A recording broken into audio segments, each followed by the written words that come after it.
Hello नमस्कार दोस्तों, कैसे आप लोग। आशा करते हैं आप लोग अच्छे होंगे। देखिए, जेएसएससी कक्षपाल भर्ती मतलब झारखंड में जो आपका कक्षपाल का भर्ती निकला है उसमें बहुत ही बड़ा बदलाव किया गया है, जो कि इस वीडियो में हम बताने वाले हैं। तो जैसा कि आप जानते हैं, सबसे पहले जो झारखंड कक्षपाल का भर्ती पहले भी निकला था, लेकिन इसके फॉर्म फिलअप अच्छे से नहीं हुए थे। तो फॉर्म फिलअप के अभी डेट्स क्या रखे गए थे, फॉर्म फिलअप तो अभी इसका चल रहा है 9 जनवरी से, ठीक है, 9 जनवरी से फॉर्म फिलअप चल रहा है और लास्ट डेट है 8 फरवरी 2026 तक इसका फॉर्म फिलअप किया जाएगा झारखंड कक्षपाल भर्ती का। तो जिन लोगों ने भी झारखंड कक्षपाल भर्ती में फॉर्म फिलअप नहीं किया है तो 8 फरवरी 2026 तक फॉर्म फिलअप कर सकते हैं। आगे बढ़ने से पहले मैं बता दूं कि ये जो झारखंड कक्षपाल का जो ये भर्ती है, ठीक है, इसका मतलब क्या है। बहुत कोई को तो इसके बारे में पता ही नहीं कि झारखंड कक्षपाल है क्या। झारखंड कक्षपाल का मतलब होता है जेल वार्डर, ठीक है। जेल में जो भी कांस्टेबल रहते हैं ना, जेल में जो भी कांस्टेबल रहते हैं तो उसी में आपको रहना है, आपको जेल में कांस्टेबल बन के रहना है, ठीक है। उसको आपको कक्षपाल भी बोलते हैं, जेल वार्डर भी बोलते हैं एक तरीका से। झारखंड कक्षपाल की यहाँ पर कितनी पोस्ट निकली है उसके बारे में हम लोग डिटेल में बात करेंगे। साथ ही साथ अगर आप बोलिएगा तो कैसे इसका फॉर्म भरते हुए भी मैं आपको बताऊंगा, लेकिन उससे पहले इसके लिए क्वालिफिकेशन बता दें। इसके लिए क्वालिफिकेशन मात्र 10th पास है। अगर आप 10th पास है तो इस वैकेंसी के लिए अप्लाई कर सकते हैं, झारखंड कक्षपाल भर्ती के लिए, ठीक है। मेल या फीमेल दोनों अप्लाई कर सकते हैं।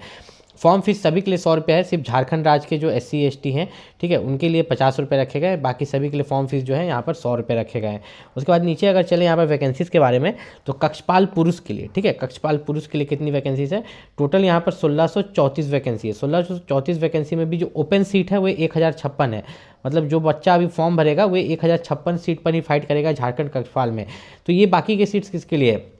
अगर आप होम गार्ड में पहले से हैं तो उनके लिए 413 सीट है, ठीक है। अगर आप एक्स सर्विसमैन है तो उनके लिए 165 सीट है। टोटल 1634 सीट है, लेकिन उसमें से जो नॉर्मल लड़का जो फाइट करेगा वो 1056 सीट पर ही फाइट करेगा, ठीक है।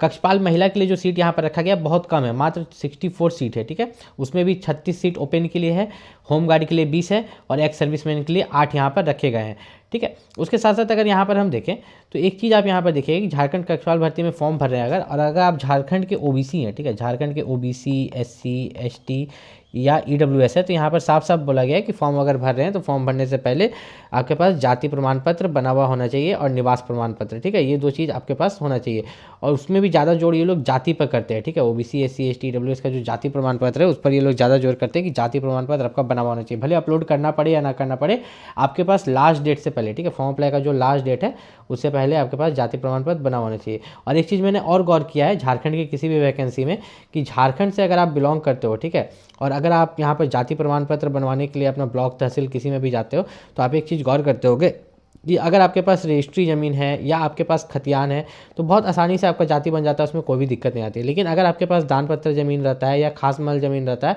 ठीक है, अब इसमें वो लोग मत जोड़िएगा, ठीक है, जिसके पापा मम्मी गवर्नमेंट जॉब करते हैं तो उनको उतना टेंशन नहीं होता है, ठीक है, उनका डायरेक्ट बन जाता है। लेकिन जिनके पास नॉर्मल लोग हैं, दान पत्र ज़मीन या खास माल ज़मीन है, तो उनको जाति बनाने में बड़ा दिक्कत आता है।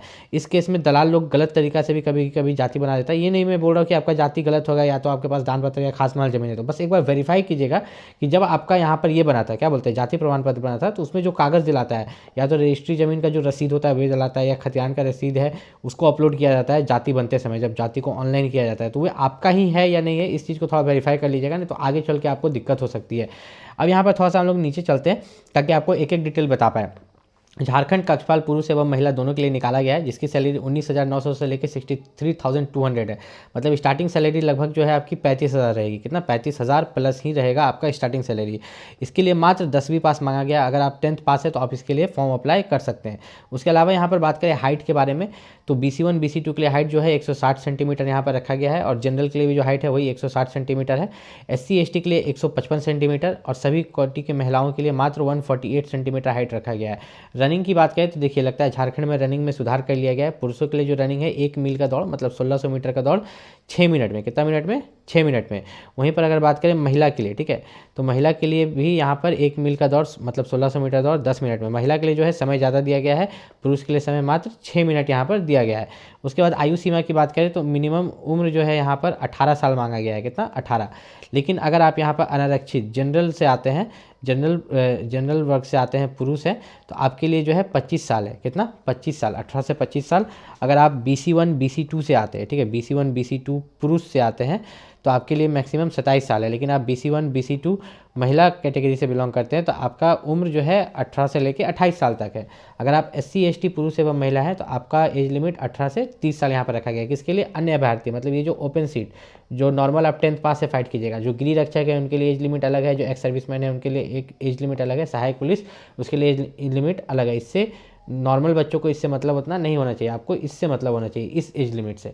अब थोड़ा सा नीचे अगर चलता है, आपको एक एक चीज़ मैं क्लियर कर दूंगा, आपको किसी भी तरह का इसमें दिक्कत नहीं होगा। देखिए इन्होंने यहाँ पर निवास प्रमाण पत्र को भी लेके बहुत अच्छा ये दिया है कि अगर आप झारखंड में जनरल कैटेगरी से भी बिलोंग कर रहे हैं और आप भर रहे हैं कि आप डोमिसाइल झारखंड के हैं, तो झारखंड का कम से कम निवास प्रमाण पत्र आपके पास होना चाहिए। ठीक है, इस चीज़ का याद रखिएगा। झारखंड के अगर आप जनरल कैटेगरी से भी हैं तो आपके पास निवास प्रमाण पत्र जरूर होना चाहिए।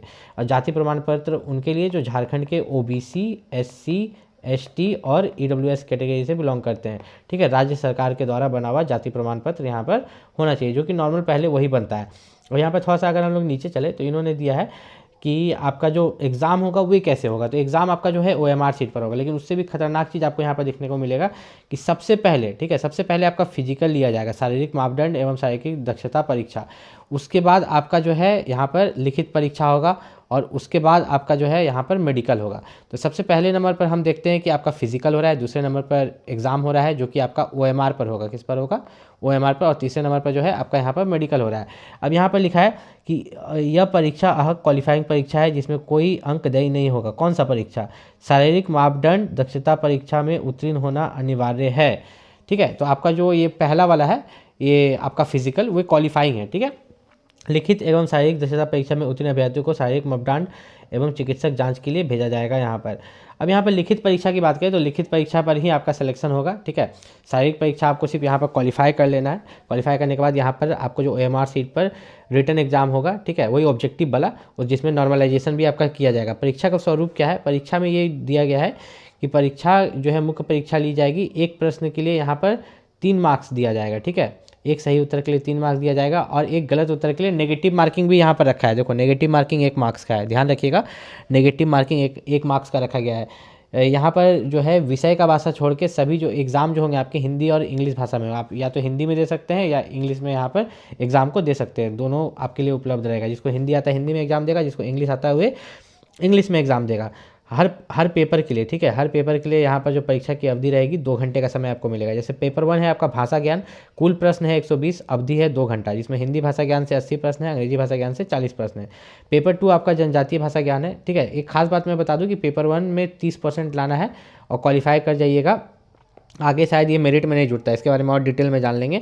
पेपर 2 आपका क्षेत्रीय जनजातीय भाषा ज्ञान है, जिसमें हिंदी, अंग्रेजी, संस्कृत, उर्दू, संथाली, बंगला है, जिसमें से एक पेपर चूज़ करना है, जिससे 100 क्वेश्चन आएंगे। तो 100 गुना 3 कीजिएगा तो यहाँ पर आपका हो जाता है 300 मार्क्स का।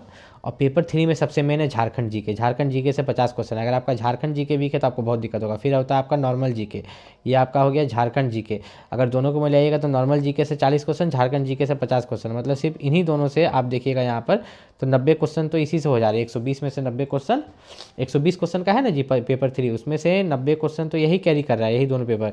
तो जीके आपका बहुत मजबूत होना चाहिए। झारखंड जीके का भी जो बुक है उसका लिंक वीडियो के डिस्क्रिप्शन में डाल देंगे, झारखंड कक्षपाल के बुक के साथ साथ, जो कि आप जाकर परचेस कर पाएंगे। अब देखिए यहाँ पे इन्होंने साफ दिया है कि पेपर 1 जो भाषा पेपर है उसमें सिर्फ 30% लाना है। ठीक है, वो मेरिट में काउंट नहीं होगा। मेरिट में कौन काउंट होगा? ठीक है, आपका जो मेरिट लिस्ट बनेगा लास्ट में पेपर 2 और पेपर 3 से बनेगा। तो पेपर 2 और पेपर 3 का मार्क्स जोड़ेंगे तो कितना होगा? देखिए पेपर 2, ठीक है, आपका पत्र 2 है, पेपर 2 जो है वो 300 नंबर का है और पेपर 3 जो है आपका 360 नंबर का है। कितना? 360 नंबर का। 120 गुना 3 कीजिएगा तो 360 है ना आएगा। तो टोटल 660 मार्क्स का आपका एग्जाम होगा। इसी में से आप जो लाइएगा वही आपका यहाँ पर कटअप जाने वाला है। तो अगर आप भी झारखंड कक्षपाल भर्ती की तैयारी कर रहे हैं तो झारखंड कक्षपाल भर्ती के लिए जो यहाँ पर सबसे बेस्ट बुक है उसका लिंक मैं इस वीडियो को डिस्क्रिप्शन में दे दूंगा। साथ ही साथ झारखंड जीके, याद रखिएगा झारखंड जीके पर आपको यहाँ पर बहुत ही जेएसएससी कक्षपाल का जो ये भर्ती आप देख रहे हैं तो इसमें आपने एक चीज़ देखा हो कि बहुत लोगों को ये डाउट है कि ये भर्ती किस चीज़ की है। तो सबसे पहले ये डाउट क्लियर कर दे कि जेल में, ठीक है, जेल में जहाँ कैदी रखा जाता है तो वहाँ पर पुलिस कांस्टेबल भी रहते हैं। तो जो पुलिस कांस्टेबल रहते हैं उन्हीं को कक्षपाल बोला जाता है, या इंग्लिश में आप उसको जेल वार्डन भी बोलते हैं, रात जेल प्रहरी भी बोला जाता है उसको। तो जब आपका ड्यूटी लगेगा तो आपका जेल में लगेगा एज अ कांस्टेबल। ठीक है, कांस्टेबल पोस्ट पर ये आपका ड्यूटी लगेगा। और झारखंड कक्षपाल जो है इसका भर्ती जल्दी ही कंप्लीट कराया जाएगा क्योंकि इसकी जरूरत है, इसलिए इसकी वैकेंसी को फिर से रीओपन करके जल्दी से फॉर्म भराया जा रहा है और जल्दी जल्दी एग्जाम भी लिया जाएगा। तो तैयारी अच्छे से करते रहिएगा। इसके लिए जो बेस्ट बुक है इसका लिंक मैंने वीडियो के डिस्क्रिप्शन में दे दिया है।